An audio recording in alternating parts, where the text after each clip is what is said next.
Oh, Joel, magpahinga ka na muna. May dala akong pagkain dito. Mamaya mo na lang ipagpatuloy ang paggagapas ng mga damo. Sige po, Ninong.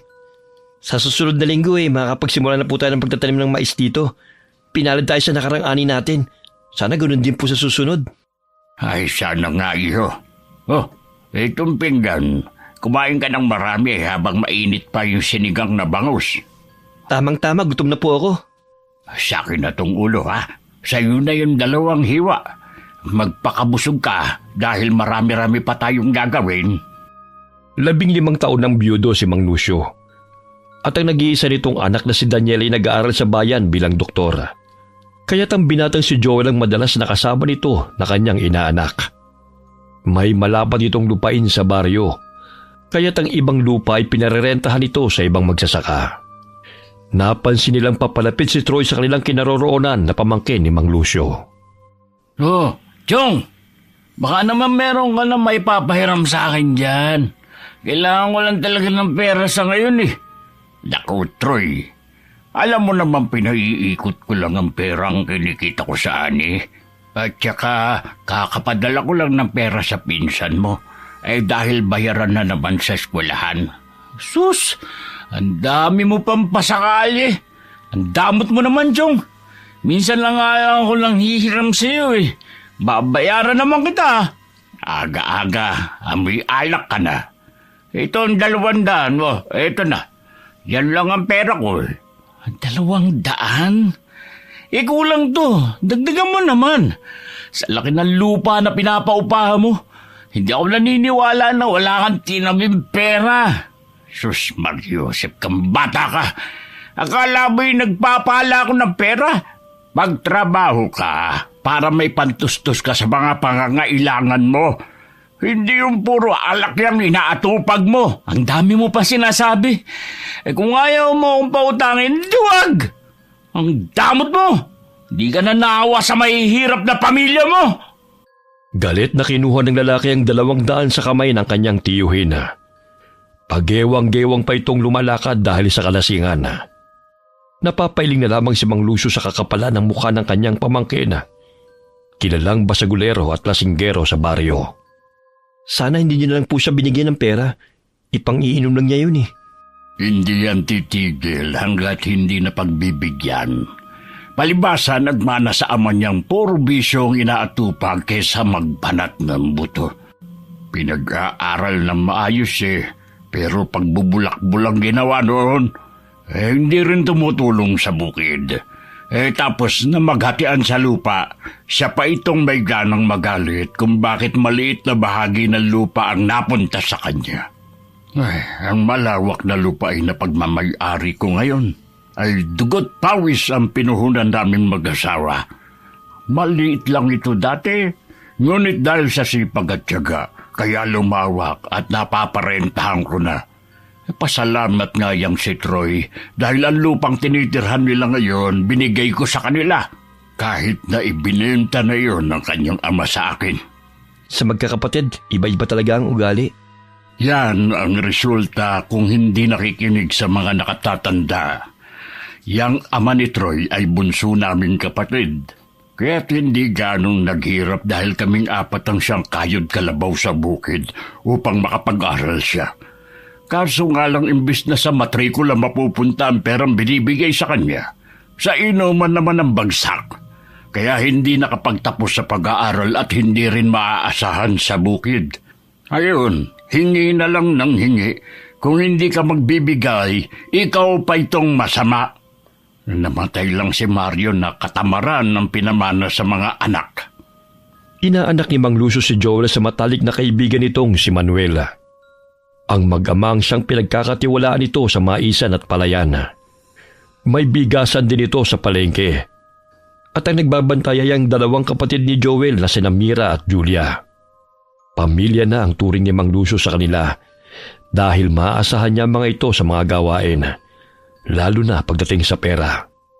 Hapon nakasalubong ni na Mang Lucio sina Troy at ang mga barkada nito habang nag-iinuman sa lilim ng punong kahoy. Uy, narito na pala ang galante kong Joel. Chong, Baka naman pwede makahingi ng pandagdag sa pulutan at alak. Ay nako, matulog ka na, Troy. Kaninang umaga ka palasing eh. Sinisira mo lang ang katawan mo sa kakainom ng alak. Paminsan-minsan lang naman eh. Sige na, Chong. Kulang ang 200 na binigay mo kanina eh. Wala na akong pera dito. Mauna na kami. Matulog na kayo kapag naubos nyo na yan. Ang damot-damot. Kala mo naman mauubos ang pera niya. Tayo na, Joel. Hindi na sinagot ni Mang Lucio ang pamangkin dahil alam niya magkakasagutan lamang sila. Naririnig pa nilang malakas na tumatawa si Troy, ngunit matalim itong nakatitig sa kanila habang lumalakad sila palayo. Napalingon ang binata sa lalaki at napansin niyang matalim na tingin ito sa matanda. Ninong, mag-iingat po kayo palagi ha. Alam niyo naman kung gaano kabasagulero yung pamangkin niyo eh. Baka pag-isipan kayo ng masama. Ay, nako. Yun ang hindi niya gagawin. Dahil hindi ko siya uurungan. Kahit matanda na ako'y malakas pa rin ako upang lumaban sa kanya. Huwag lang siyang magkakamali. Sasama po pala ako sa bahay niyo, Ninong. Naiwan ko kasi doon kahapon ang itak ni tatay eh. Ay, sige. Ikunin mo na rin yung isang langka. Hinog na yun eh. Sige po, tsak na matutuwa si nanay. Matapos na makuha ang langka na naroon sa puno, ay agad nang nagpaalam si Joel kay Mang Lucio. Nagulat pa siya nang pagbukas niya ng gate ay bumungad sa kanyang harapan si Troy na nooy may bitbit pang bote ng alak. Ba, sa'yo pala binigay ng Joey ko yung langka na yan? Kahapon ko pa yan hinihingi. Ha? Ba't talaga nagagawa ng sip-sip? Sige Troy, uuwi na ako. Teka lang! Ano ba ang pinakain mo sa chewing ko? Ha? Bakit gano'n na lamang ang pagmamalasakit niya sa'yo at sa pamilya mo? Parang lahat na lang binibigay niya sa inyo eh. Samantalang kami nakadugo niya, hindi man lang niya na pamumudmura ng pera. Turuan mo nga ako, ha? Kung paano mo siya nudo. Hoy, Troy! Magdahan-dahan ka sa pananalita mo ha. Hindi ko inuutos si Ninong. Isa pa, ang lahat ng perang natatanggap namin, sweldo mula sa aming pinagtatrabahuhan. Hindi lang kami basta-basta nangihingi katulad mo. Tumulong ka kasi sa sakahan para magkapera ka. Hindi yung pinagkakainteresan mo ang pera ng iba. Banta ba mong damo ka? Susuntukin na sana niya si Joel, ngunit nakailag ang binata. Dahil sa kalasingan, ay si Troy pa mismo ang napasubsob sa lupa. Ilang sandali nakatulog ito at hindi na muling nakabili sa tindahan. Ay nako, sa kalsada na nakatulog. Wala talagang pakinabang lalaking to. Oh, ano nangyari dito? Ayan po si Troy. Bumagsak dahil sa kalasingan. Nagsiuwian na nga mga kainuman niya pero siya sa tindahan pampunta dalang bote. Pambihirang bata ito. Ako na lang po ang tatawag sa kapatid niya. Hindi na talaga magbabago ang batang ito. Sakit ng ulo ang dulot nito sa kanyang asawa eh. Ang mahirap ay gagayahin din siya ng mga anak niya. Ay, wag naman sana. Ilang sandali dumating sina Joel kasama ang 2 nakababatang kapatid ni Troy. Pinagtulungan siyang buhatin ng mga ito upang iuwi sa kanilang bahay. Araw-araw na lang na nilikha ng Diyos, lasing ang batang yan. Hindi na talaga nadala na muntik na siyang masagasaan noon dahil sa kalasingan. Gusto pa nga akong suntukin eh. Kaso nga lang nailagan ko po siya. Nagalit dahil hinihingi daw niya itong langka sa inyo. Pero ayaw niya raw pong ibigay sa kanya. Siya na nga ang kumuha ng 2 bunga ng walang pasabi. Gusto talagang kunin lahat. Muling nagpaalam si Joel kay Mang Lucio at umuwi ng kanilang bahay bitbit ang langka na ibinigay nito sa kanya. Inabukasan, bigay lang tawa ng binata na mapadaan sa bahay ni Troy. Nagkataon na may kinukuha ito sa labas ng bahay at napansin ni Joel na may dahon na nakatapal sa noo nito. Nabukulan ito dahil sa tumama ang ulo nito sa bato nang matumba sa lupa. Anong tinitingin-tingin mo, ha? Gusto mo dukutin ko yung mga mata mo? Wala. Dumadaan lang eh. Ang aga-aga mainit yung ulo mo.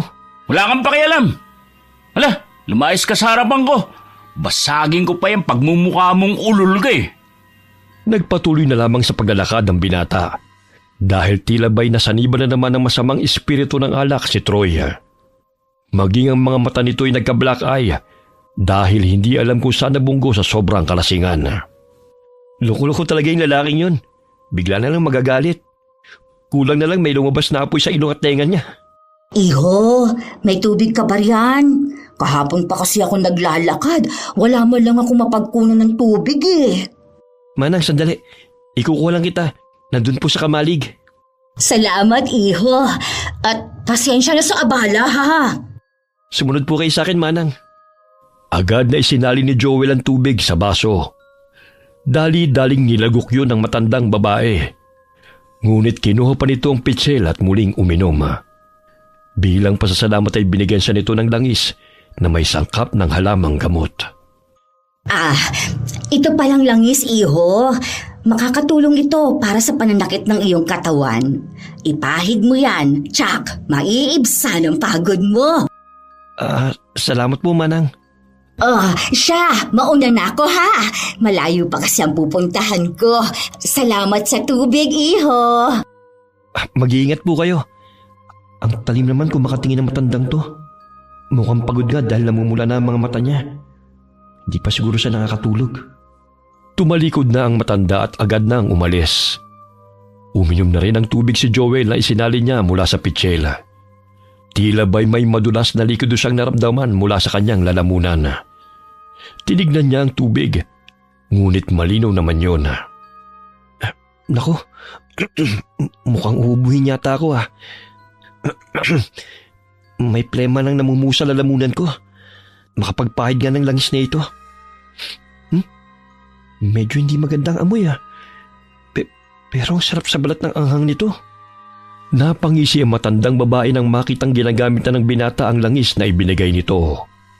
Saglit na napatingin si Joel sa matandang babae at napansin niyang muli itong napalingon sa kanya. Ngayon ko lang siya nakita rito. Malinis naman ang kanyang damit. Kaso nga lang napaka-misteryoso ang itsura at nakakatakot kung makatingin. Hindi kaya siya isang... Iho, mabutit nandito ka na. Maya-maya ay dadating na mga abono natin. Teka, ano ba yung naamoy kong manghang pero parang mapanghe? Ito pong langis na ibinigay sa akin ni Manang. Gamot daw po sa sakit ng katawan at iba pang karamdaman. Ay naku, itago mo na nga yan. Kahit po medyo mabahong amoy, ang sarap po sa balat pag pinahid. Gusto niyo pong subukan, Ninong? Ay, wag na. Ikaw na lang. May pambanyos ako sa bahay. Ilang sandali bumalik si Tandang Lukring sa kamalig nang makita nito si Lucio. Napapangisi pa ito, kaya't lumalabas ang maitim at iilang piraso nitong ngipin. Nakikilala kita.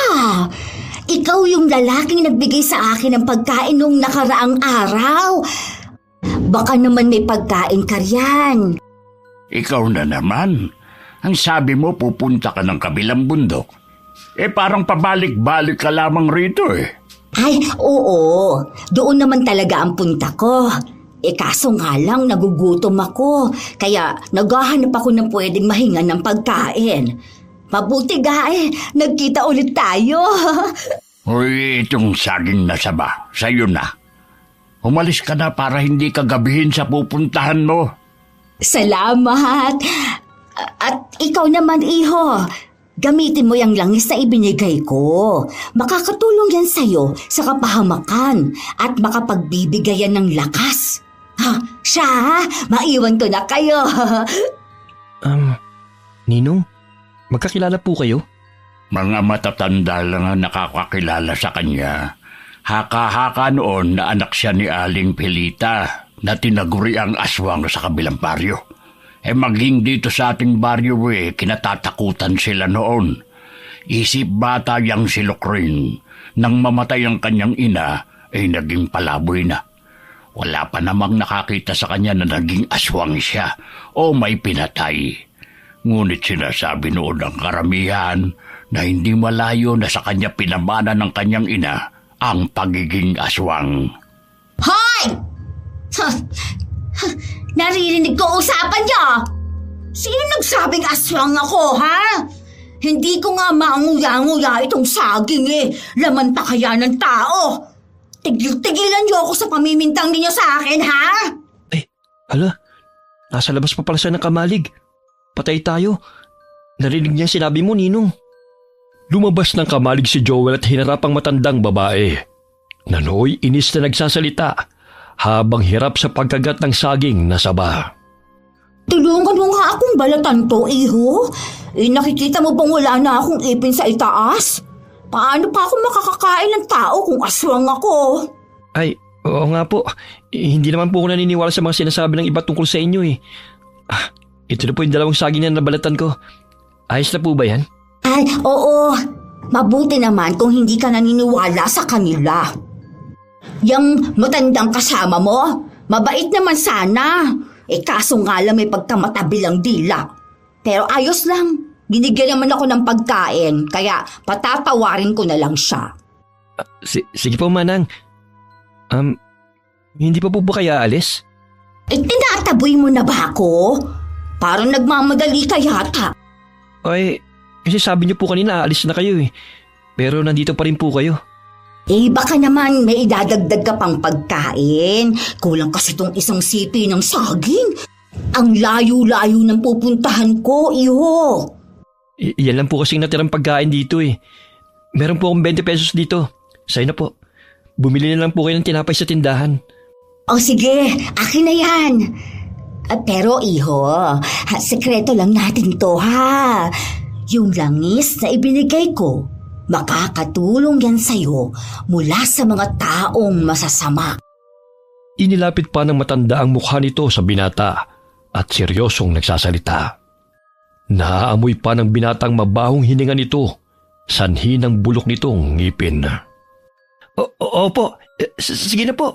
Umalis na po kayo, baka abutin pa po kayo ng dilim sa pupuntahan nyo. O siya, aalis na. Pareho lang kayo ng matandang kasama mo na gusto na akong palayasin. Basta, dadaan ako ulit dito. Sana naman masarap ng pagkain na ibibigay nyo, ha? Ay, pambihira. Hihingi na nga lang mapili pa. Oh, nandyan na pala ang tatay mo, dala mga abono. Bukas tutulungan ko po siya sa pag-aabono ng mga palay. Tatapusin ko na po ang paglilinis dito sa maisan ngayong araw. Ay siya, ipasok nyo na lang dito sa kamalig. Mabuti at maaga siyang dumating. Paubos na naman ang stock ng abonong ginagamit natin. Ipinasok ni Joel ang mga abono sa kamalig na inatid ng kanyang ama sakay ng tricycle. Tagaktak ang kanyang pawis at nakakaramdam ng init sa kanyang lalamunan at sikmura. Ano ba itong nararamdaman ko? Mahangin naman ang paligid, pero bakit ang init ng pakiramdam ko? Oh, Joel, bakit namumulay ang mukha mo? Kung pagod kayo, magpahinga ka na muna. Hindi po, Ninong. Kulang lang po siguro ko sa tubig. Nakapag-almusal ka na ba? Mamaya himatayin ka sa gutom. Opo, may baon din naman po akong pagkain dyan. Medyo nainit lang po ako ngayon. 3 sako pa lamang ng abono ang kanyang binuhat ay nakaramdam na kaagad siya ng pagkahilo.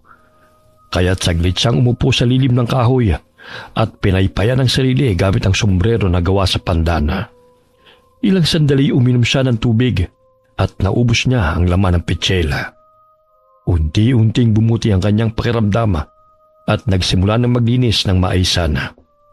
Kinagabihan, tila kumulo na naman ang kanyang sikmura. Animoy hinahalo kayo na, kaya't kinuha niya ang bote ng langis at ipinahid sa kanyang tiyan. Aray, parang kinakabagan yata ako . Sana naman umepekto tong langis na matanda na gamot para makautot ako. O anak, bakit ganyan ang mukha mo? Tsaka tingnan mo, tagaktak yung pawis mo. Masakit kasi ang tiyan ko na eh. Kaya ito, pinahiran ko ng langis. Maanghang to. Kaya siguro mamaya mawawala din ang nararamdaman kong sakit. Ano ba ang kinain mo kanina, ha? Baka hindi ka natunawan. Adobong kangkong po ang ulam ko kaninang pananghalian. Ay naku, kaya naman pala. Sandali at ipagtitimpla kita ng tsaa para makadighay ka. Salamat, Bunay. Iniabot ni Aling Perlang mainit na tsaa kay Joella. Agad niya itong ininom kahit napakainit pa nito. Ilang sandali dumighay siya at napakabaho ng amoy ng hangin na lumabas sa kanyang bibig.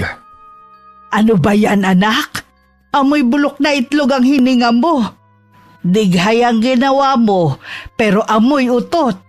Medyo nawala pong sakit ng tiyan ko, Nay. Pero yung mga kalamnan ko, ramdam kong umiinit. Ganyan talaga kapag bugbog ang katawan sa trabaho. Bukas wag ka na munang pumanik ng bukid. Si Totoy na lang ang sasama sa tatay mo sa pag-aabono. Magpahinga ka na muna rito sa bahay, ha? Mamaya mapano ka pa ron eh. Sige po, Nay. Matulog ka na.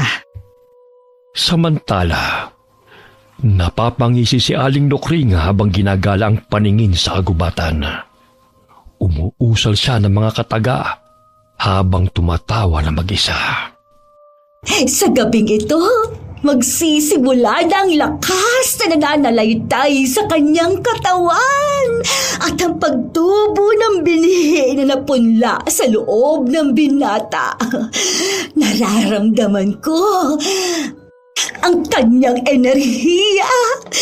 Magiging ganap na rin siyang aswang sa kabilugan ng buwan.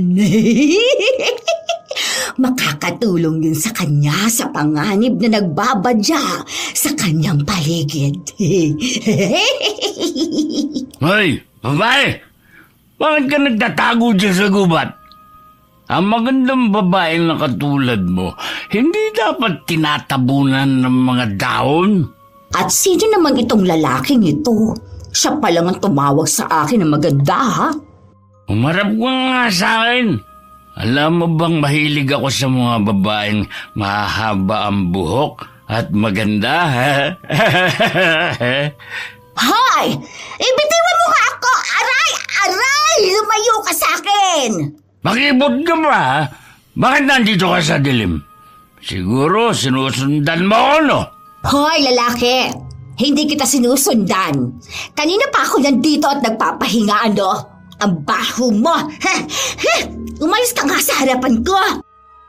Nandilat ang mga mata ni Troy nang maaninang ang kulubot na mukha ni Tandang Lokringa nang humarap ito.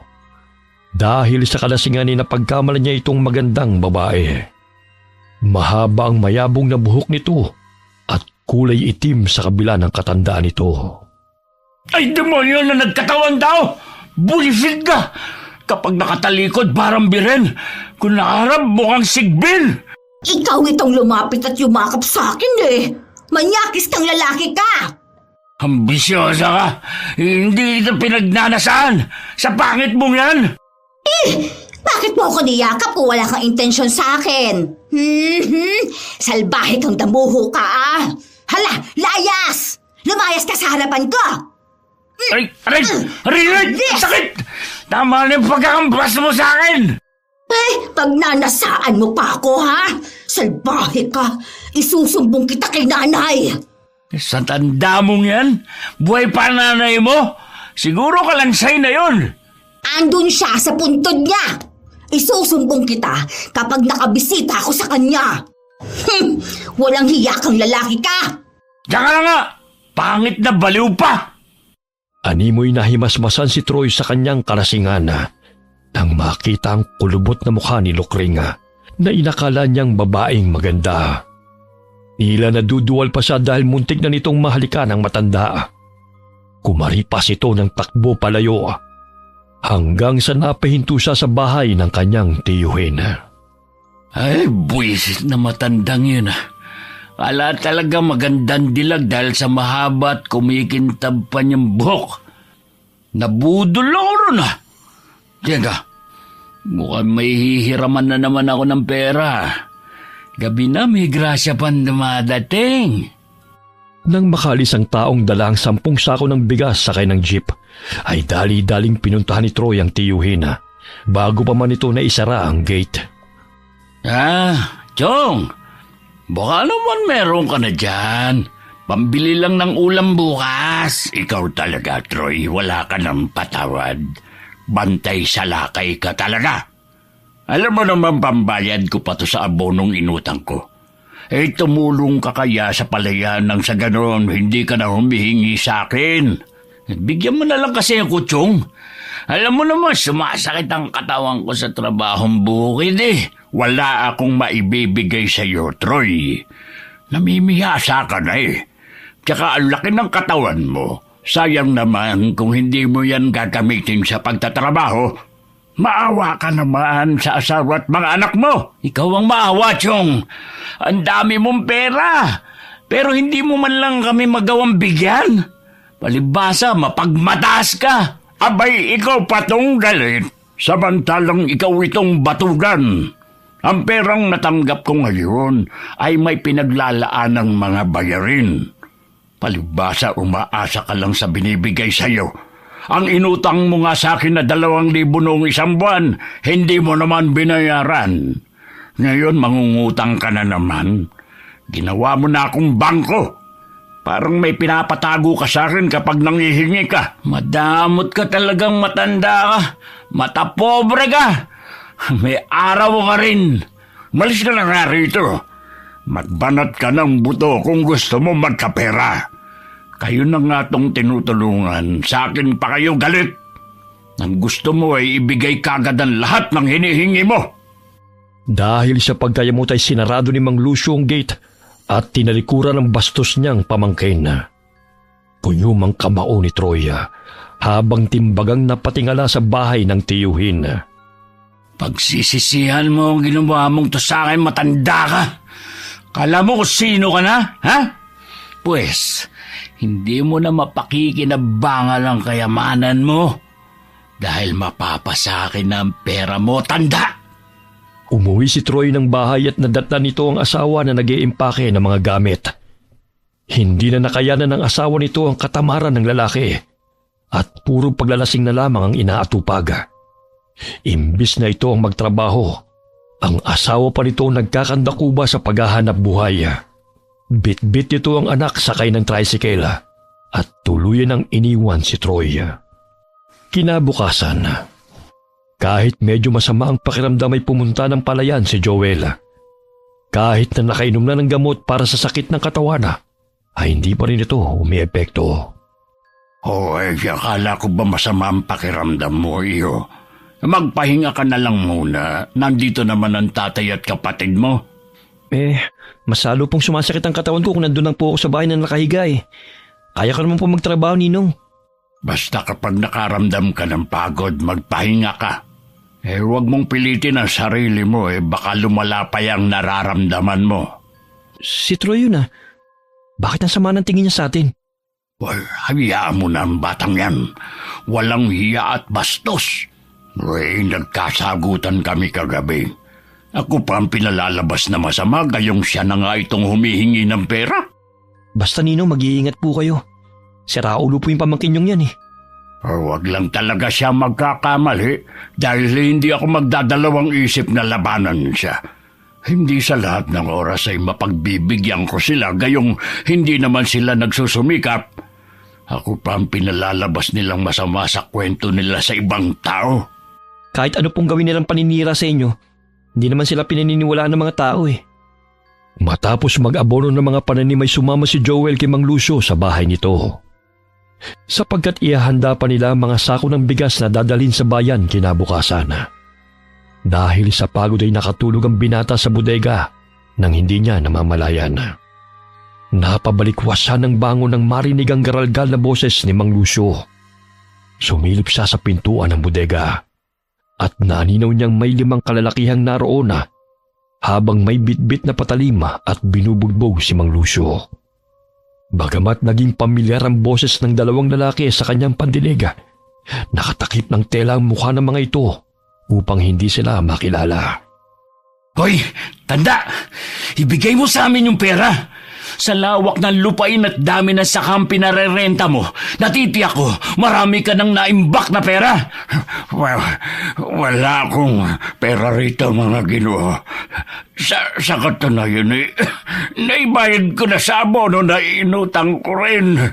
Sinungaling! Alam mo, hindi ako magdadalawang isip na gilitan ka ng leeg kung magmamatigas ka. Nawawala ang respeto ko sa mga taong madamot. Ito lang 5,000. Yan lang ang nasa bulsa ko. Yan lang talaga ang perang meron ako. Sinungaling!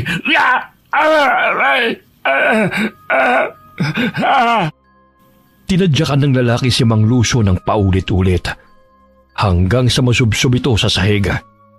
Sementado ang bahay, kaya't kahit magsisisigaw man, hindi masyadong madidinig sa labas ang tinig. Malayo rin ang pagitan ng mga kabahayan. Sinasaktan nila si Ninong. Kailangan kong gumawa ng paraan upang iligtas siya mula sa mga taong yun. Pero makikita nila ako kapag lumabas ako rito sa buteka. Pakiusap. Tama na. Aray. Hindi kami titigil sa pananakit sa'yo kung hindi mo sasabihin kung saan mo nilagay ang pera. Gusto mo talagang manghiram ng mukha sa aso, ha? Kahit halugugin niyo man ang buong bahay, wala kayong makukuha dahil ipinambayad ko na rin yun sa mga utang at pinasweldo sa mga tauhan ko. Kung gusto ninyo, yung mga bigas na lang ang kunin nyo at ibenta upang magkapera kayo. Pera ang kailangan namin hindi bigas. Papahirapan mo pa talaga kami? Boses ni Troy ang nadidinig ko sa tuwing magsasalita ang lalaking yan. Ayun, may lubid. Maaari kong gamitin yung laban sa kanila. Mga hayop sila. Tama na. Tama na. Bugbog sarado aabutin mo kung di ka magsasalita kung nasa ng pera mo. Hinalughog ng kasamahan nitong lalaki ang buong bahay. May natagpuan silang 5,000 sa ibabaw ng aparadora. Sahod pa sana yun ni Joel. Umahalakhak ang mga lalaki ng paghati-hatian ng mga ito ang pera at muling naghanap na maaaring makuha sa bahay. Hindi na mapigilan ni Joel ang sarili na lumabas ng bodega nang makitang sumusuka na ng dugo ang matandang lalaki. Hinampas niya ng lubid ang lalaking bumubugbog kay Mang Lucio, dahilan para tamaan ito sa mukha. Aray! Aba, nandiyan ka pala, bata! Mga walang hiya kayo!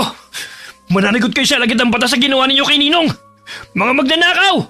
Mananagot? Kung makakapagsumbong ka pa. Bakit? Sa tingin mo? Hayaan naming makalabas kayo ng buhay dito sa bahay? Mga hayop kayo! Magdasal ka na lang, bata, dahil hinihintay ka na ni kamatayan. Pakiusap. Wag nyo na siyang idamay pa. Kunin nyo na lang ang lahat ng kailangan nyo. Malaking pagkakamali niya na lumabas pa siya sa lungga kung saan siya nagtatago. Hinayupa ka!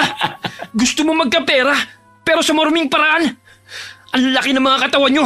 Magtrabaho kayo! Ang tapang mo naman. Gusto mo bang putulin ko yung dila mo? Pwe! Ang dila mong dapat putulin! Maging ang mga kamay nyo walang silbi! Pinapainit mo talaga ulo ko, bata. Ha? Bukas na bukas, lalangawin ka na.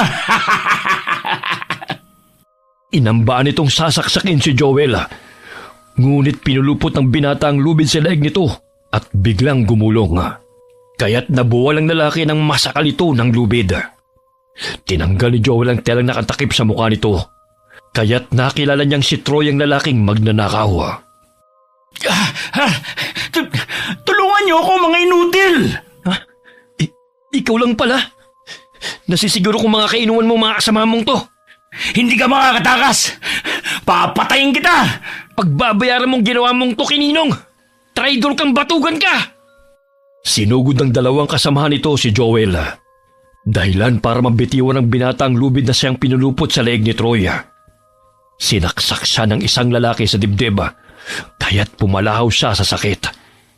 Muli siyang sinaksak ng lalaki sa tagiliran at sa pangatlong pagkakataon ay inambahan na naman siyang sasaksakin ni Troy.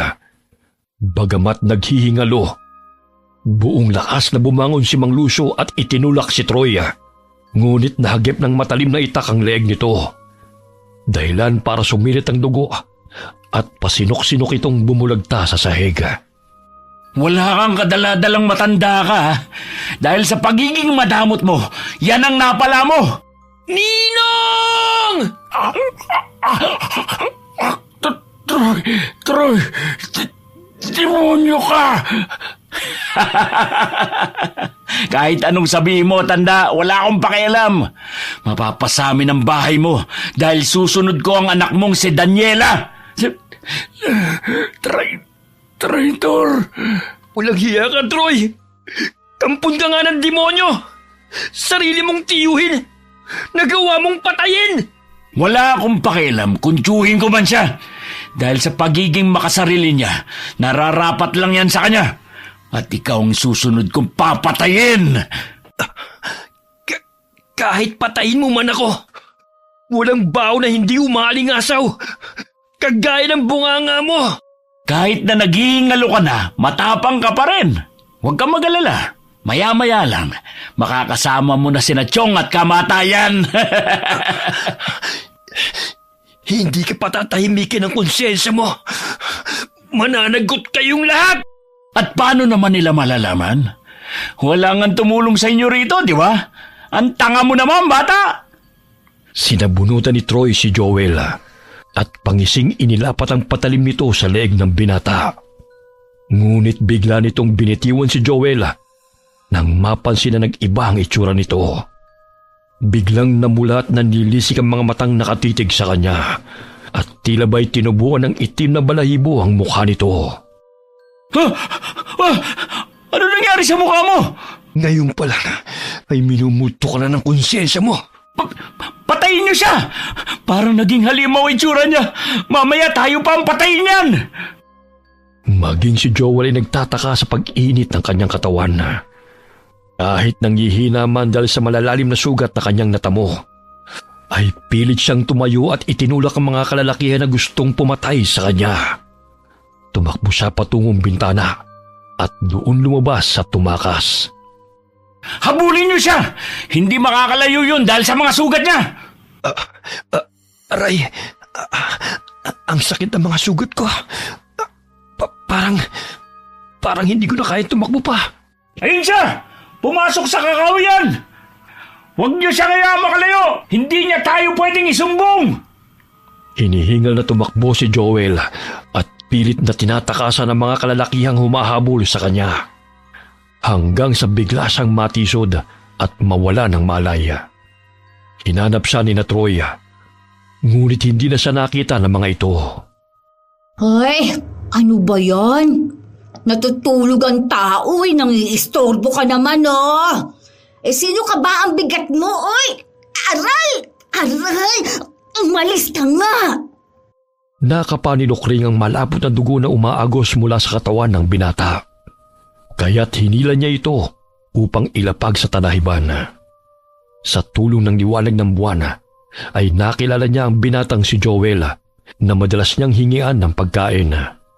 Kaya't ginamot kaagad nito ang malalim na sugat ng binata.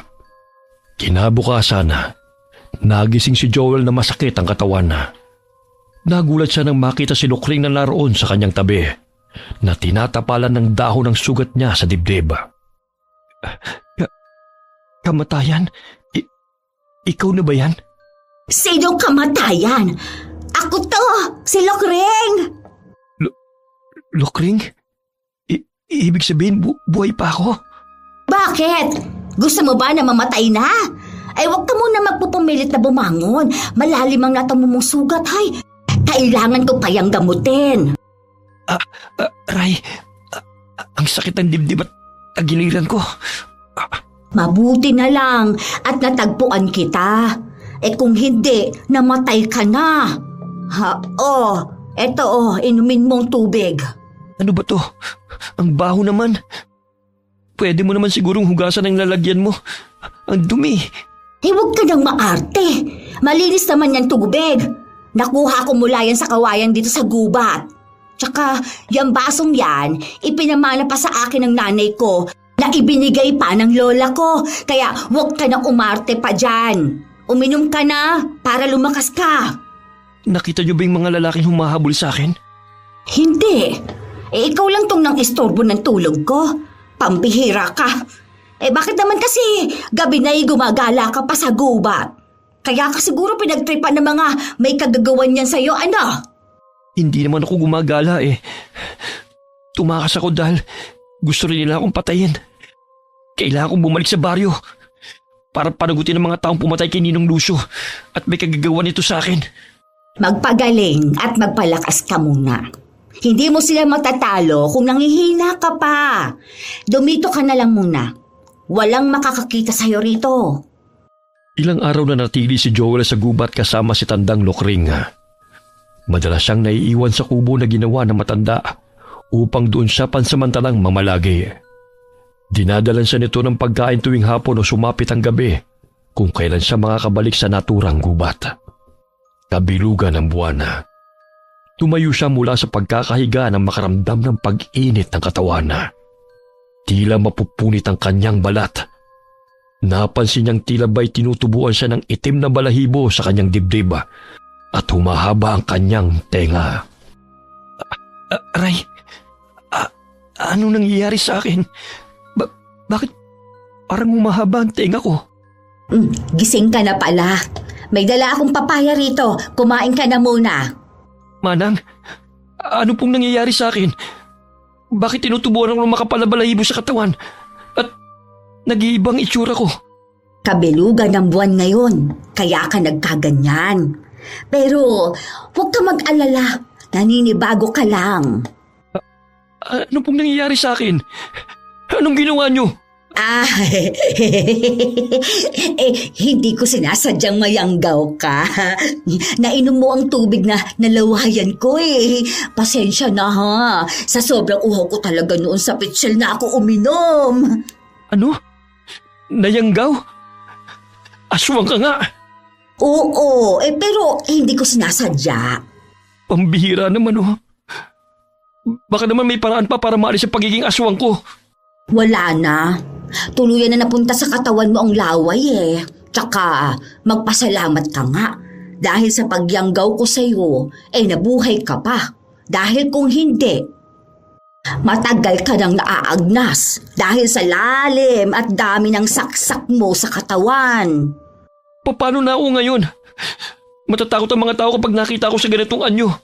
Isa pa, totoo ngang sinabi noon ni Ninong na aswang ka nga. Makukontrol mo naman ang sarili mo eh. Hindi lahat ng aswang kumakain ng laman ng tao. Kundi magkakaroon ka lang ng lakas. Malay mo. Yan pang makakatulong sa'yo upang matalo mo ang kalaban mo. Tsaka hayaan mo, mamaya lang babalik ka na rin sa normal. Ayoko maging aswang.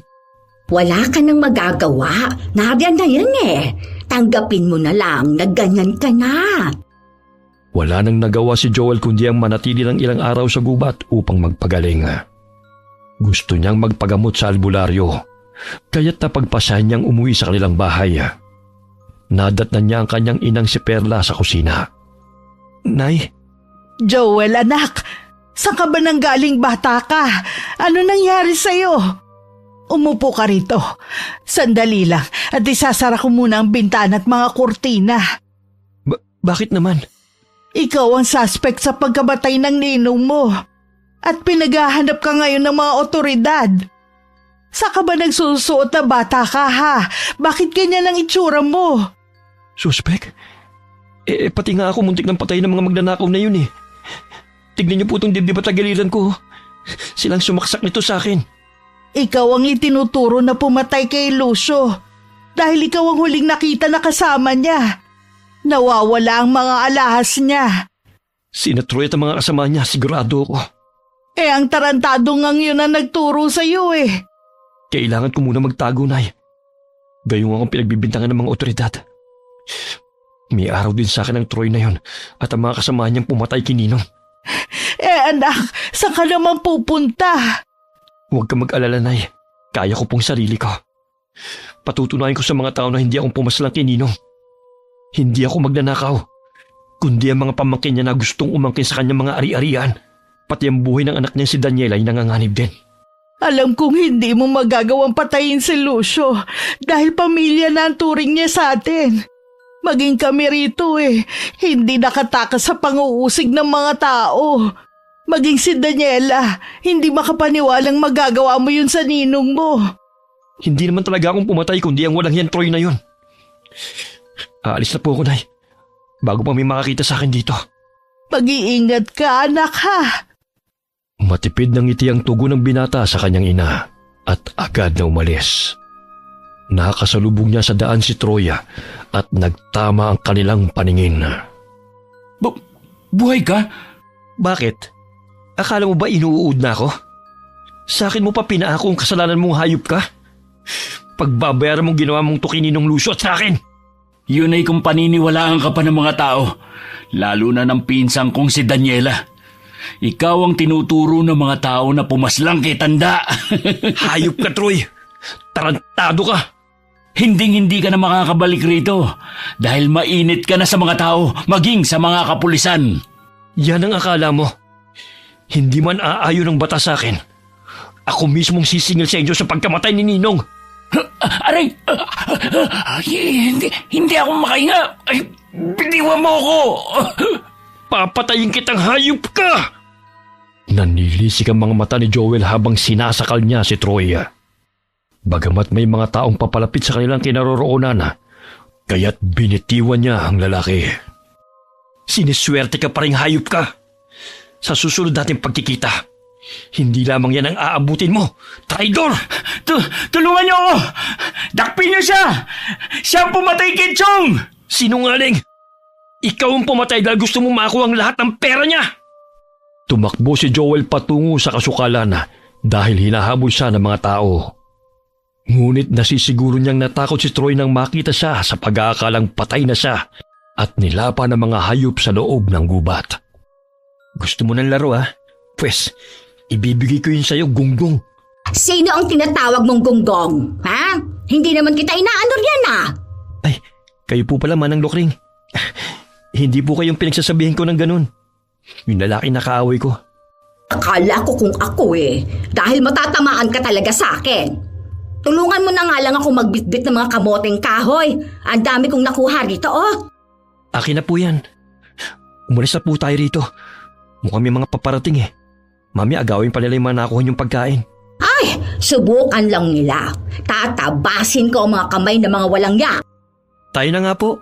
Uminit na naman yung ulo niyo Alam kong gutom na naman kayo kapag nanlilisik na naman yung mga mata niyo.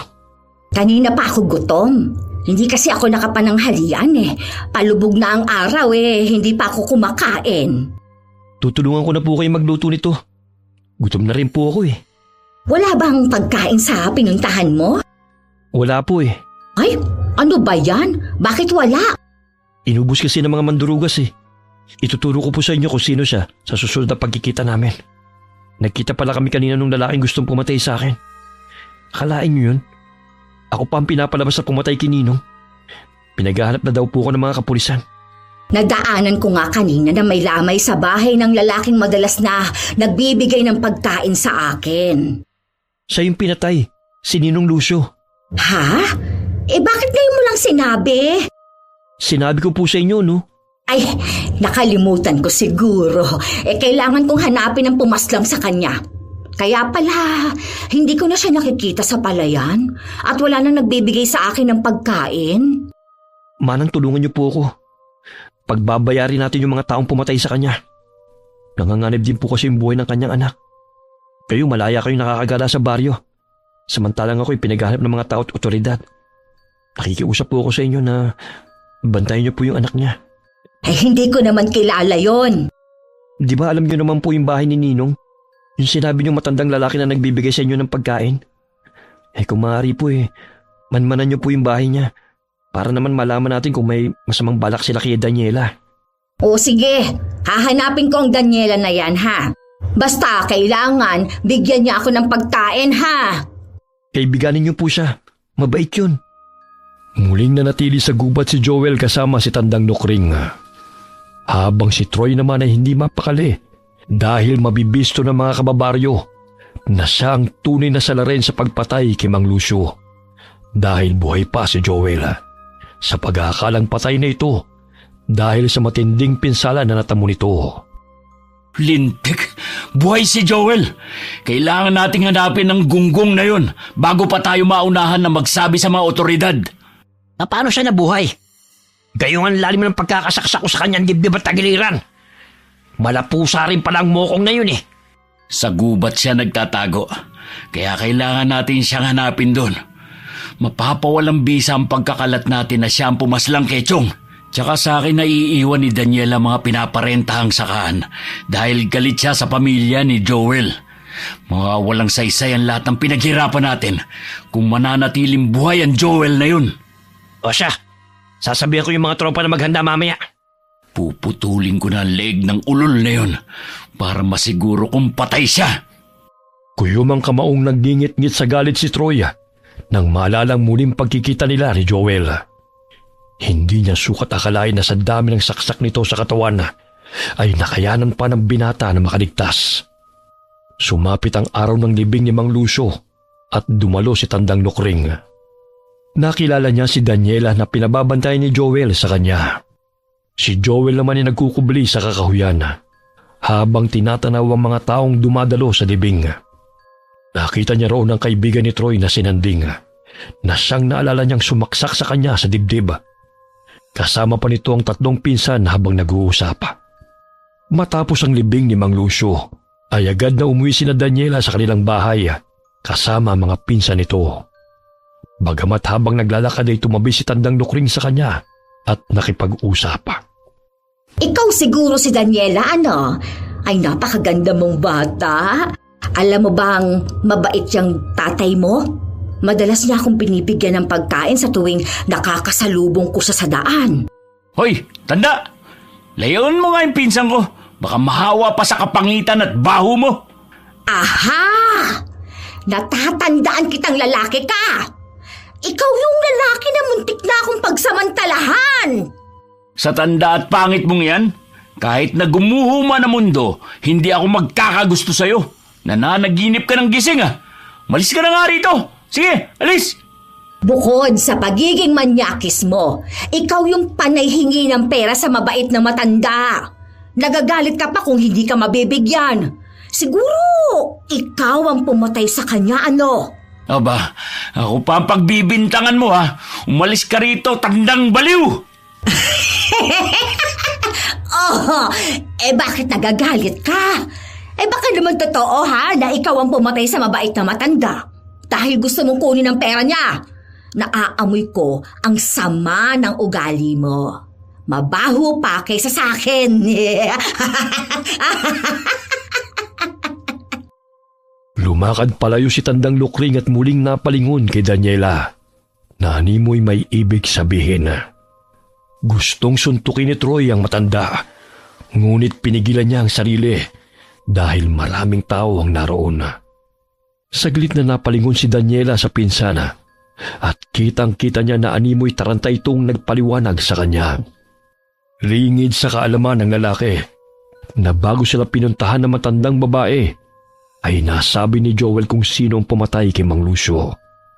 Walang kaalam-alam si Troy na magkasama silang dalawa sa gubat.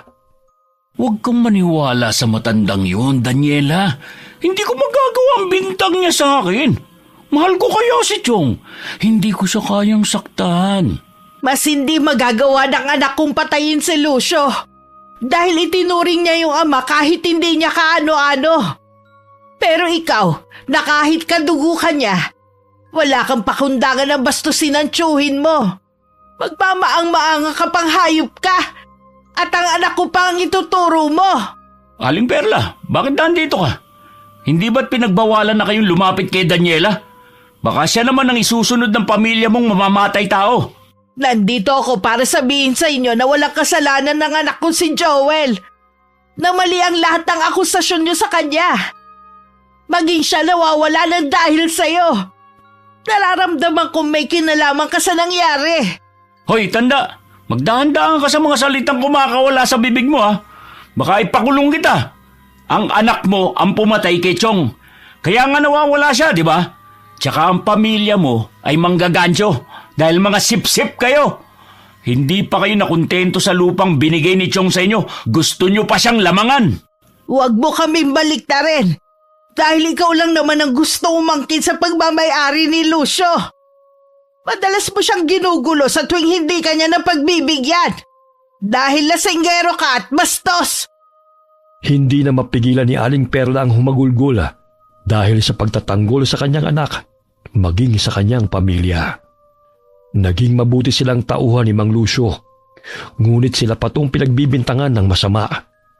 Nagpaliwanag si Aling Perla kay Daniela, ngunit pilit siyang inilalayo ni Troy at ang mga kapatid nito sa dalaga dahil gusto nilang itatak sa isip nito na masama ang pamilya na pinagkatiwalaan ng kanyang ama. Nakita ni Joel mula sa kanyang pinagkukublihan ng pagtulak ni Troy sa kanyang ina. Gusto niyang sugurin ng lalaki, ngunit pinigilan siya ni Tandang Nukring. Hayaan mo na sila. Hindi naman pababayaan ng mga kapatid mo at tatay mo ang iyong ina. May araw din ng lalaking yan. Napakasama niya, Manang. Pati ang pamilya ko'y pinahamak niya. Pagbabayaran niyang lahat ng ginawa niyang to sa amin. Kami pa talagang pinalabas niyang may masamang hangarin kay Ninong. Huwag kang magpadalos-dalos sa iyong mga hakbang. Bigyan natin ng leksyon ng lalaking yan. Pero bago yan, umalis na muna tayo rito. Baka may makakita sa atin. Kinagabihan na. Uminit na naman ang katawan ni Joel. Napansin din niya na naghahaplos ng langis sa buong katawan si Tandang Nukring. Manang, nakakaramdam ka rin ba ng pagbabago sa iyong katawan? Oo, kabilugan ng buwan ngayon. Oh, eto, magpahid ka rin. Kahit papaano'y nakokontrol mo na ang iyong sarili dahil hindi ka na masyadong natataranta at aligaga. Umiinit pa rin ang mga kalamnan ko. Normal lang yan. Sandali, parang may nadidinig ako mga yabag papasok ng gubat. Naaamoy ko rin ang mga taong yon. Nagkubli sa talahiban sina Joel at Tandang Nukring at sinundan ang kanilang pandama kung saan naroon ang mga kalalakihang pumasok sa gubat. Maghiwa-hiwalay tayo. Alam kong dito lang nagtatago ang Joel na yun. Gusto pa tayong isahan, ha? Sisirain pa ng gagong yun ang mga plano ko. Akala ko talaga patay na yun eh. Pambihira na nabuhay pa ang gunggong na yun. Kaya kung sino man sa inyo ang makakita sa kanya, gilitan nyo kagad ng leeg o di kaya putulin nyo na yung ulo. Huwag na natin bigyan ng pagkakataong buhayin ng lalaking yon. Naitatak na sa isip ng mga tao na siyang pumatay kay Chong. Kaya dapat hindi tayo mabisto. Basta huwag mong kalimutan yung hatian natin, ha? Sus, yun lang pala eh. Sa akin na iniwan ni Daniela mga pinaparentahang sakahan. Kaya tiba-tiba na tayo. Tsaka yung bahay niya, sa amin pansamantalang iniwan. At kapag nagkatsyempo na naman, yung maganda kong pinsan ang isusunod na ibabaon natin sa lupa. Makuha lang niya ang pera sa bangko. Napakatalino mo talaga, tol. O siya, doon na kayo banda. At sa kaliwa naman kami. Basta, patayin niyo na ang Joel na yon para wala na tayong problema. Narinig niyo yun, Manang. Pinagpaplanuhan nilang patayin si Daniela. Walang hiya talagang lalaking yun. Oo naman, hindi naman ako bingi eh. Lumuso pa talaga sila dito sa gubat. Pwes, paglalaroan natin sila. Sige, gusto ko yan. Ako nang bahala sa Troy na yan. Pero huwag niyo siyang papatayin kagad. Dahil papaaminin pa natin sa krimen na kanilang ginawa. Hindi siya pwedeng mamatay na hindi nalilinis ang pangalan ko. Huwag kang mag-alala. Ako ang bahala. Nagulat si Joel lang unti-unting nagbago ang itsura ni Tandang Nukring. Tila kawangis ito ang aso na may mahabang buhok at pasinghot-singhot pa ito. Alam mo bang naaakit daw siya sa mahahaba ang buhok? Sa tingin mo ba, maaakit pa siya sa itsura kong ito? Siyempre hindi. Dahil matatakot siya sa inyo. Gusto kong malaman kung hanggang saan ang tapang niya. Basta alalahanin niyo na hindi siya pwede mamatay kagad, Manang. Oo naman. Siya. Ikaw na ang bahalang manakot sa ibang kasamahan niya. Mag-iingat kayo. May mga patalim silang dala. Wala akong pakialam. Kumaripas ito ng takbo sa talahiban at palinga-linga sa paligid. Samantalang si Joel ay patuloy na nakikiramdam sa mga taong naghahanap sa kanya. May mga kaluskos ako naririnig. Ayun, may anino ako nakikita. Doon siya sa bandaron nagtatago. Sigurado ka ba nandito siya? Paano kung mababangis na hayop lang palang nandito at namamalikmata ka lang sa mga nakita mo? Anong namamalikmata? Nagkaharap kaming dalawa at sinakal pa ako ng hayop na yun. Dito ko siya banda nakitang pumasok. Kaya't sigurado kung dito siya nagtatago. Talasan mo na lang mga mata mo dahil nandyan lang siya sa paligid. Malakas ang palakas sa mga kaluskus doon. Baka natakot na siya sa atin. Sige, tumakbo ka hanggat gusto mo. Isang malaking pagkakamali mo kung bakit nagpakita ka pa sa baryo. Akala mo talaga masisira mo lahat ng plano ko, ha?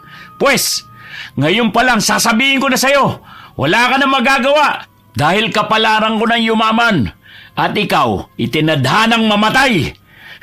Kanina tapang mong sugurin ako, ha? Lumabas ka na sa lungga na pinagtataguan mo, bata! Nandito na ako!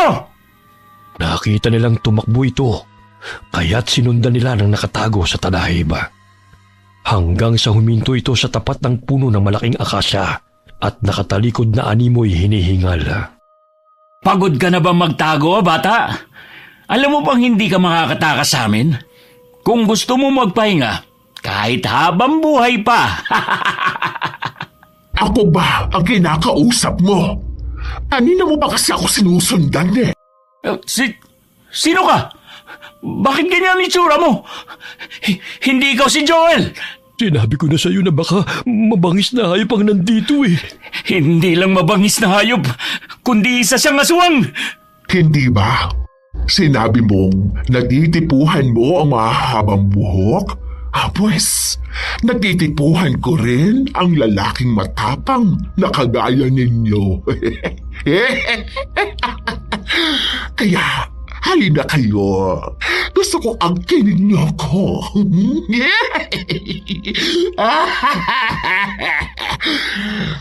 Alam niyo ba, hindi pa ako nagkaroon ng kasintahan sa buong buhay ko.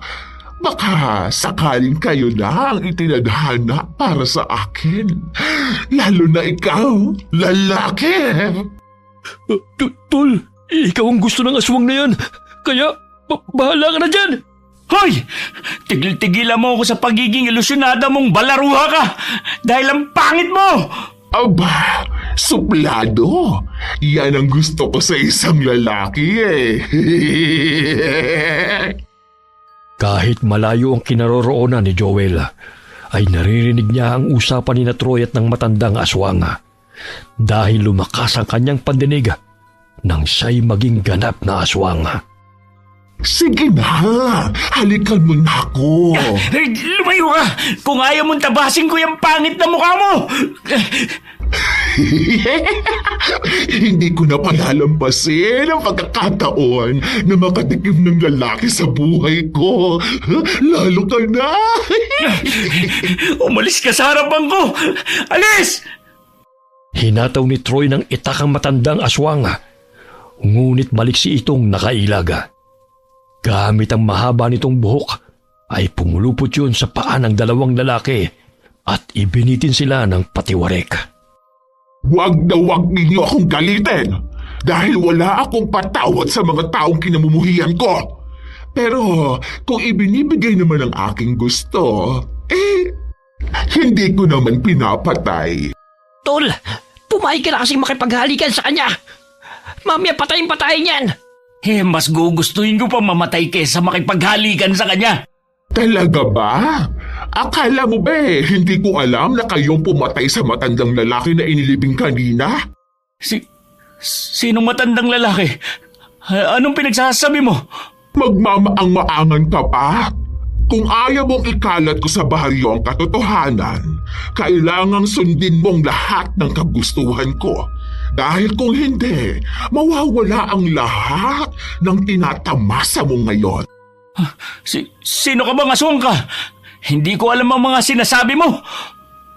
Inilapit ni Tandang Nukring ang malaki niyang bunganga sa nakabiting patiwarik na si Troy.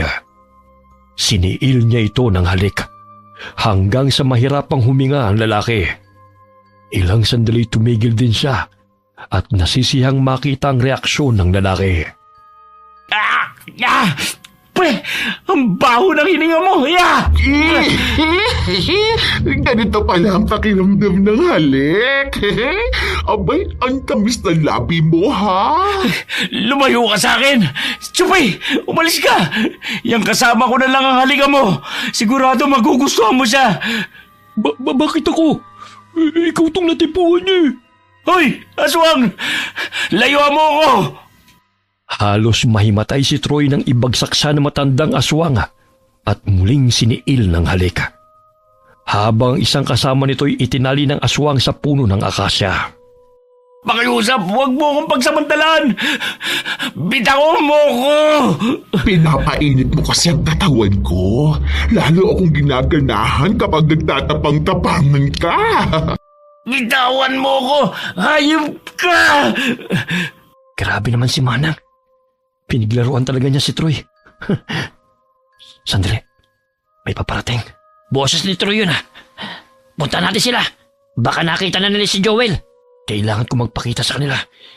Hindi pwedeng lahat sila nandun sa kinaroroonan ni Manang.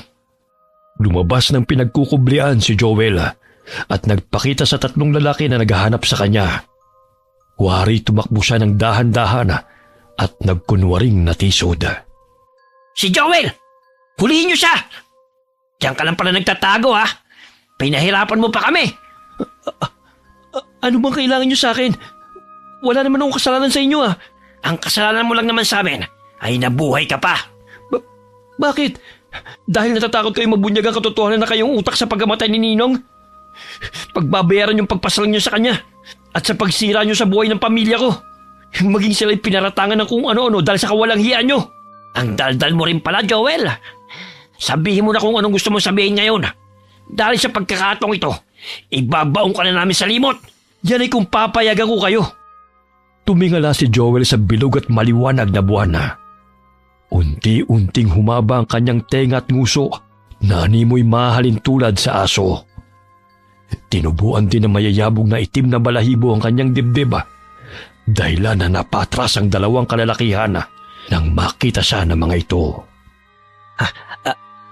Anong nangyayari sa mukha mo? Bakit ka nagkakaganyan? Nang dahil sa inyo kaya ako nagkaganito. Ngayon yung pairalin ng inyong tapang. Naging aswang ka? Kayo ng pamilya mo lahi ng aswang? Hindi. Ako lang ang ganito. Dahil sa tulong ng mababangis na hayop dito sa gubat. Bakit parang takot na kayo sa akin ngayon? Huwag ka lalapit. Isasaksak ko sa yung patalim na ito. Eh di saksak mo. Akala mo ba'y natatakot ako sa inyo?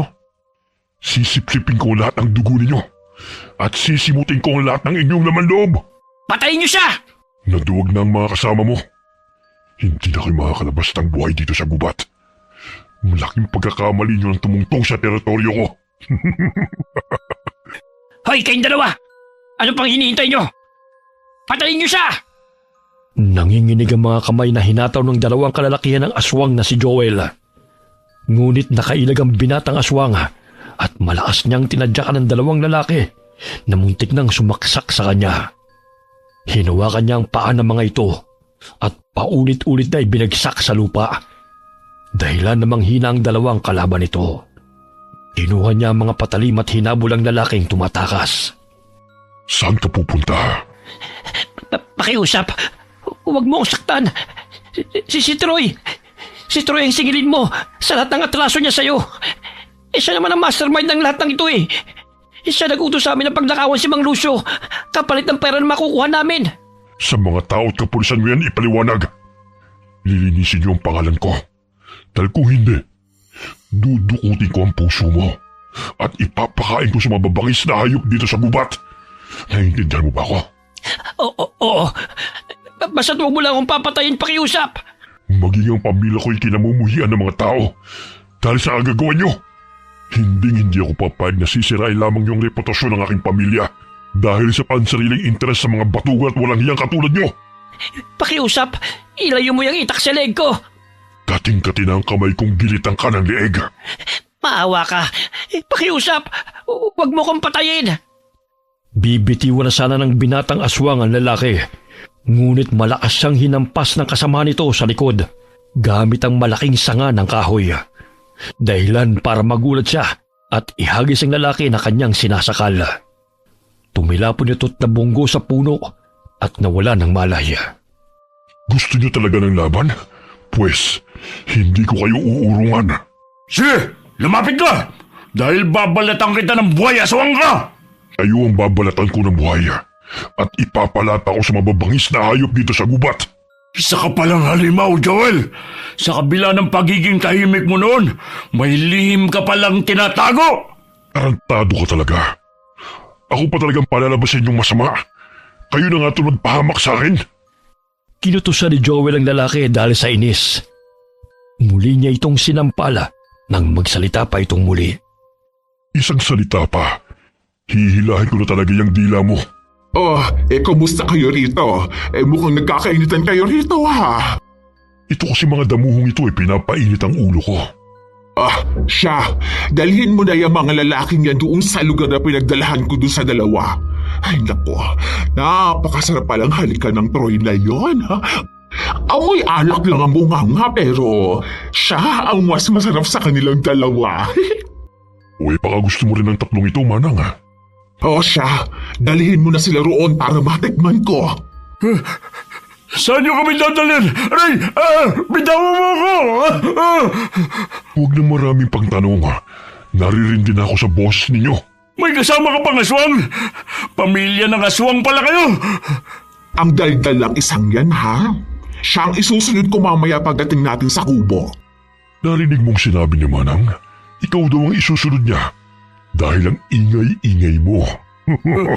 Anong gagawin niyo sa akin? Huwag! Maawa kayo sa akin! Si Troy ang singilin niyo dahil napagutusan lang ako! Huwag ka na magpaliwanag pa. Dahil mamaya ang hatulin niyo. Ang hihina ng dalawang yun, iho. Akalain mo nahimatay ka agad. Baka naman ang isang yan palaban. Ikaw nang bahala sa kanya, Manang. Akalain mo yun? Hindi ka man nagkaroon ng kasintahan ng kabataan mo. Magiging lima kagad ngayong gabi. Isa lang ang gusto kong ibahay, iho.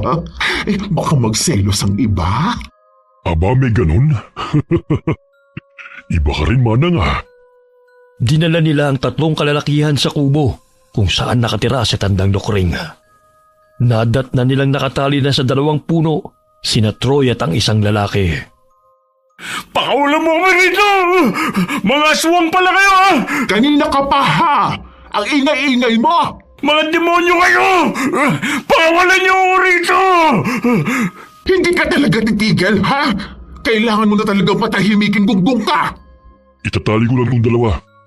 Ikaw nang bahala sa kanila. Dahil magpapahinga na po ako, Manang. Hinawakan ito sa magkabilang pisngi ang lalaki dahil patuloy pa rin ito sa kasisigaw. Tinitigan siya ni Tandang Nokring na nooy nanumbalik na sa normal ang anyo bilang matandang babae. Anong gagawin mo, ha? Umalis ka nga sa harapan ko! Ayoko makita yung kapangitan mo! Alam mo, nakakabingi na yung boses mo. Pero ito lang ang alam kong solusyon upang manahimik ka. Lumayo ka sa akin! At dinuraan mo pa talaga ako sa mukha, ha? Akala mo ba masisindak mo ako sa ganyan? Pues, ito ang dapat sa'yo. Halos hindi makahinga ang lalaki nang silin siya ng halik ni Tandang Nokring. Nagpupumiglas pa ito, ngunit dahil nakatali sa kahoy ay hindi nito kayang makatakas. Walang yaka!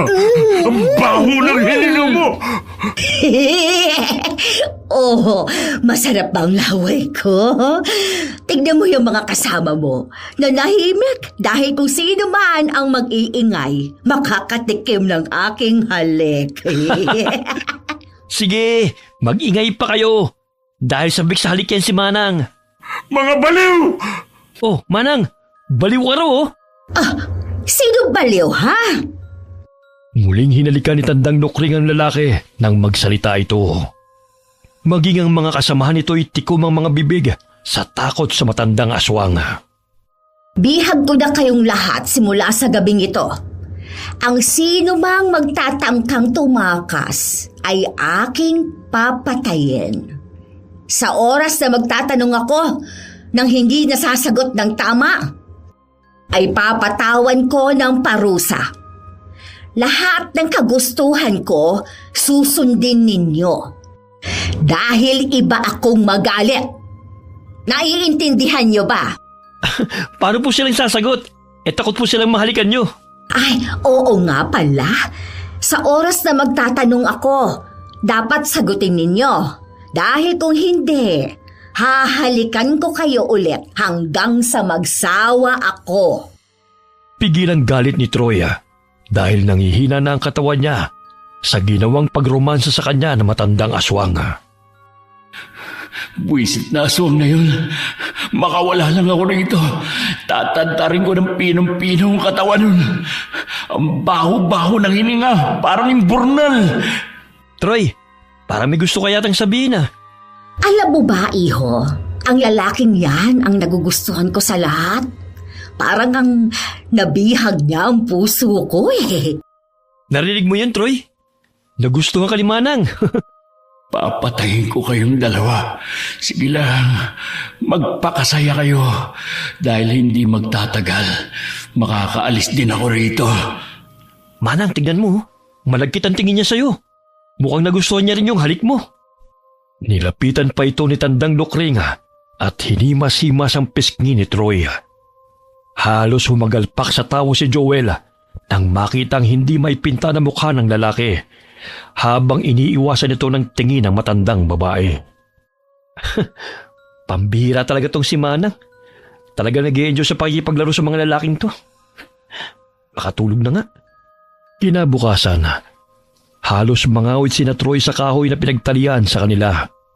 Nakakaramdam din sila ng gutom at uhaw. Hoy, Joel, nauuhaw na ako. Baka naman may tubig ka dyan. Wala Hindi pa ako nakakapagsalok sa ilog. Pakawalan mo ako rito at ako na ang kukuha. Alam mo, Troy, hindi pa naman ako sobrang tanga para maniwala sa iyo Tiisin mo na lang yung uhaw mo. Mamaya pa ako makakakuha ng tubig. Bibigyan kita ng maraming pera. Sa akin na kasi pinagkatiwala ni Daniel ang bahay at ilang palayan nila. Hati tayo sa kita. Talaga? Alam mo, Troy, nung hindi mo pa sinisira ang buhay ko, sapat na sa akin kung ano man yung kinikita ko sa bukid Hindi mababayaran ng anumang halaga ang pagsira mo sa pangalan ko at sa pamilya ko. Maging sa ginawa niyong pagpatay kay Ninong. Kahit patayin ko man kayong lahat ngayon, hindi pa rin mababayaran ng buhay niyo ang lahat ng katarantaduhang ginawa niyo sa amin. Para makabawi ako, pahihirapan ko muna kayo. Maaari naman tayong magbagong buhay kalimutan natin ang lahat na nangyari noon. Akala mo ba ganun ang kadali kalimutan ng lahat? Tanga! Parang nag-enjoy ka naman yata sa halik ni Manang Walang yaka, Joel! Manang! Parang gusto na naman ng isa rito na tikman ng halik mo Namumula sa galit ang lalaki habang matalim na nakatitig kay Joel. Lumabas ng kubo si Tandang Lokring na nakangisi habang hinahawi ang mahaba nitong buhok. Ano ba yon, iho? Tinatawag mo ba ako? Kasi po hinahanap ka niya Uy, totoo? Ay, sandali! At maghihilamos lang ako. Sige, Manang. Hoy, tanda! Kahit anong hilamos mo, hindi pa rin magbabago ang kapangitan mo! Huwag ka nang umasa na magugustuhan ka pa ng kahit sino man sa amin dito dahil hindi mangyayari yun! Anong sabi mo, ha? Hindi ako pangit. Ang sabi ng nanay ko. Ikaw lang ang nagsasabi niyan. Ginagalit mo talaga ako, ha? Gusto mo, ngayon pa lang tabasin ko na yung dila mo. Bitiwan mo yung itak. Nagbibiro lang ako. Hindi ka pangit. Ayusin mo nga ang pananalita mo kung gusto mo pang tumagal sa mundo. Kinagabihan, nakatulog sina Joel at Tandang Lokring. Kaya't nagkaroon ng pagkakataon si Troy na makatakas. Dahil sa kanyang pagpupumiglas, ay napatid ang baging na nakatali sa kanyang katawan. Tol, kalagan mo rin kami habang tulog pa ang dalawang yun. Sandali, at kukunin ko lang yung patalim para may laban tayo sa kanila. Kailangan ko na makaalis dito bago pa ako mahuli ng matanda at ni Joel. Tol, kalagan mo kami rito. Saan ka pupunta? Kumaripas ng takbo si Troy at iniwan ang mga kasama nitong nakatali sa mga puno. Dahil sa ingay ng isang lalaki, ay nagising sina Joel at Tandang Lokring. Lumabas sila ng kubo at pinuntahan ang mga bihag. Nalaman nilang nakatakas si Troy kaya't hinabol nila ito. Hindi pa siya nakakalayo. Kailangan natin siyang habulin bago pa siya makapagsumbong. Manang, kailangan ko na munang puntahan si nanay. O siya, ako na ang bahala na hahanap sa kanya. Puntahan mo na ang dapat mong puntahan ngayong gabi. Sige po. Umaripas ng takbo si Tandang Lokring na nooy nagpalit ng anyo bilang aswang. Habang si Joel naman ay umuwi sa kanilang bahay upang ipaalam sa kanyang mga magulang ang naisip niyang plano. Kahit na isang ganap na siyang aswang, hindi pa rin niya magawang pumatay ng tao, kundi gusto niyang panagutin sa batas ang tunay na salarin. Samantala, walang lingon-lingon na tumakbo palayo si Troy palabas ng gubat. Ngunit bigla siyang nagulat nang may humarang sa kanyang harapan. Saan ka pupunta? Sige, lumapit ka. Kundi isasaksak ko to sa'yo. Ganun ka na ba kasama? Maging ang mga kasamahan mo'y iiwan mo, makaligtas ka lang? Mga demonyo kayo. Nararapat lang na patayin ng Joel na yon. Ikaw ang mas masahol pa sa demonyo. Dahil mamamatay tao ka. Hindi kami katulad mo. Normal kang ang tinuringan. Pero ang itim ng budhi mo at wala kang awa. Maging ikaw papatayin ko kung hindi ka aalis sa harapan ko. Sinugod ni Troy ang matandang aswang. Hinataw niya ito ng itak kaya tinamaan ito sa balikat. Sinabunutan pa niya ito kaya nagpagulong-gulong sila sa damuhan. Hindi ka nasisigatan pa ng araw na aswang ka. Maging ang Joel na yun, babalikan ko para magkakasama na kayong ililibing sa hukay. Sino ang ililibing mo sa hukay, ha? Joel! Ako nga! Malakas na hinataw ni Joel gamit ng sanga ng kahoy ang ulo ni Troy. Dahilan na dumilim ang paningin nito at mawala ng malay. Manang, nasaktan ho ba kayo? Ay, nasugatan ako sa balikat, pero hindi naman masyadong malalim. Kaya ko namang pagalingin ito. May langis pa ako rito. Gagamutin ko na kayo. Kaya kong gamutin ang sarili ko sa pamamagitan ng aking laway. Ang dami namang gamit ng laway niyo, Manang. Huwag mo nga muna akong istorbohin. Itali mo na lang ang lalaking yan. Mamaya magising pa yan at makatakas. Ay, oo nga pala. Kumuha ng baging si Joel at itinali niya yun sa kamay at paa ni Troy. Namilog ang kanyang mga mata nang makitang humaba ang dila ni Tandang Lokring at dinilaan ito ang sugat sa balikat. Ilang sandali pa'y unti-unting tumigil ang pagdurugo nito at naghilom ang sugat. Ganun lang kabilis gumaling ang sugat niyo? Ay oo, basta hindi lang tanso ang makakasugat sa ating mga aswang. Di ba? Niyanggaw mo ko sa pamamagitan ng laway niyo? Di magiging aswang din sila, Troy, dahil siniil mo siya ng halik? Hindi ko naman sila inusala ng orasyon kaya't hindi sila naging aswang. Ayokong maging aswang sila dahil gagamitin nila ang kanilang lakas laban sa atin. Hindi pa nga aswang ang isang to parang demonyo na kung umasta. Sa bagay, parang leader pa nga ng mga demonyo Kinarga ni Joel si Troy patungo sa isang madilim na silid at pinaupo sa silya. Ilang sandali pa'y binuhusan sa ni Lokring ng malamig na tubig upang mahimasmasan. Mabuti! Gising ka na! Nasaan ako? Anong gagawin mo sa akin? Nandito ka sa lugar kung saan tayong dalawa lamang. Pero kung gusto mong palayain kita at makabalik ng baryong tinitirhan mo, sabihin mo sa akin ang katotohanan. Kung bakit mo pinatay ang matandang lalaki na palaging nagbibigay sa akin ng pagkain. Ilang beses ko nang sinabi sa iyo na hindi ako ang pumatay sa kanya, kundi si Joel. Hindi ka ba nagsisinungaling yan? Bakit ako magsisinungaling? Hindi nga ako pumatay sa kanya Bakit? Sinabi ng mga kasamahan mong ikaw daw ang utak sa pagkamatay niya. Hindi nga ako. Ang kulit mo rin no? Inilapit ni Tandang Lokring ang kanyang mukha sa mukha ni Troy at akmang hahalikan niya ito. Nandidilat pa ang mga mata ng lalaki at pinilig-pilig pa nito ang ulo. Sige na, sasabihin ko na ang totoo. Basta ilayo mo na yung mukha mo sa akin. Ako ang pumatay kay Chong Lucio. Kinuha kong pera at mga alahas niya dahil ayaw niya akong pautangin. Pakawalan mo na ako rito dahil nasabi ko na sa iyo lahat. Mabuti naman inamin mo rin. Sa ating dalawa, ikaw ang halangang kaluluwa. Ipapako mo sa akin ang ginawa mong kagaguhan kay Ninong? Maging sa pagsira mo sa buhay ko at sa pamilya ko? Dahil sa katamaran mo, nagawa mong pumatay ng inosenteng tao. Anong ibig sabihin nito? Daniela, mga sir. Nandito silang lahat para marinig mismo sa bibig mo ang katotohanan. Tsaka huwag ka na mag-alala. Umami na rin yung mga kasamaan mo na trinidor mo. Mga sir, sila ang huliin nyo, hindi ako. Pambablackmail ang ginawa nila sa akin. Maniwala kayo.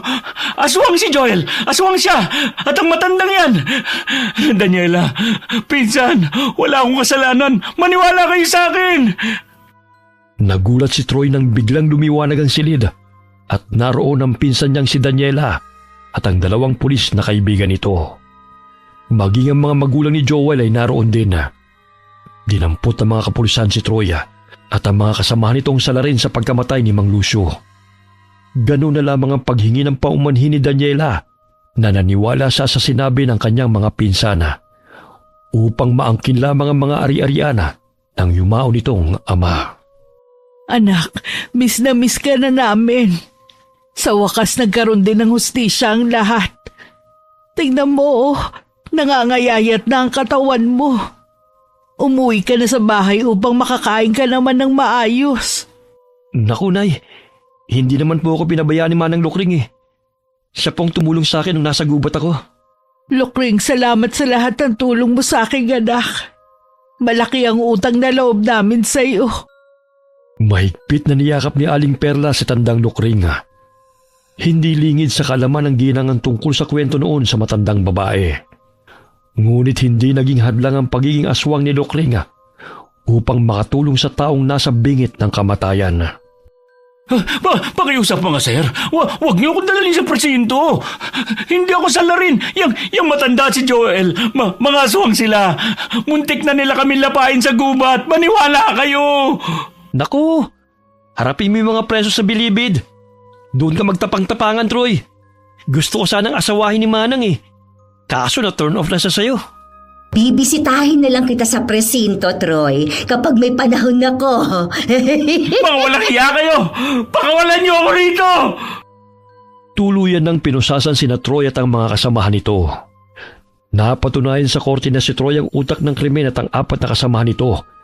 Dahil na rin sila mismo naglaglagan at nadiin si Troy sa kaso. Nakabalik sa baryo si Joel at muling pinagkatiwalaan ni Daniela sa lahat ng palayan na pinagkatiwala ng ama nito kina Joel.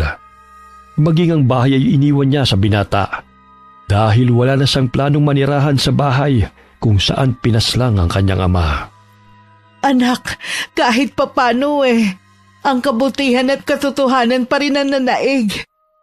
Pinapanalangin ko noon na lumabas ang katotohanan dahil maging mga kapatid mo nahihirapan sa maling akusasyon sa ating pamilya. Nay, huwag na po kayong umiyak. Nandito na po ako, kasama niyo.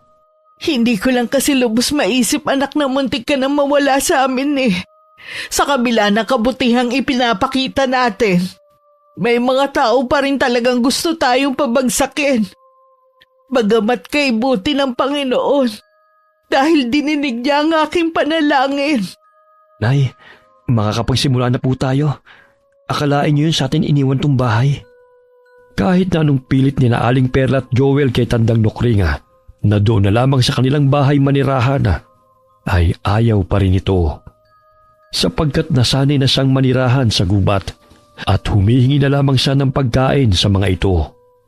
Sa tulong ng kaibigang albularyo ni Aling Perla, ay ginamot ito si Joel mula sa pagiging aswang. Dahil hindi pa naman ito nakakatikim ng dugo, kaya't napadali ang pagpapalabas ng naipunla sa katawan nito. Hanggang sa tuluyan na itong gumaling. Bagamat hindi niya makakalimutan ang karanasan, na minsan siyang naging aswang. Wakas, Oh, Joel, magpahinga ka na muna. May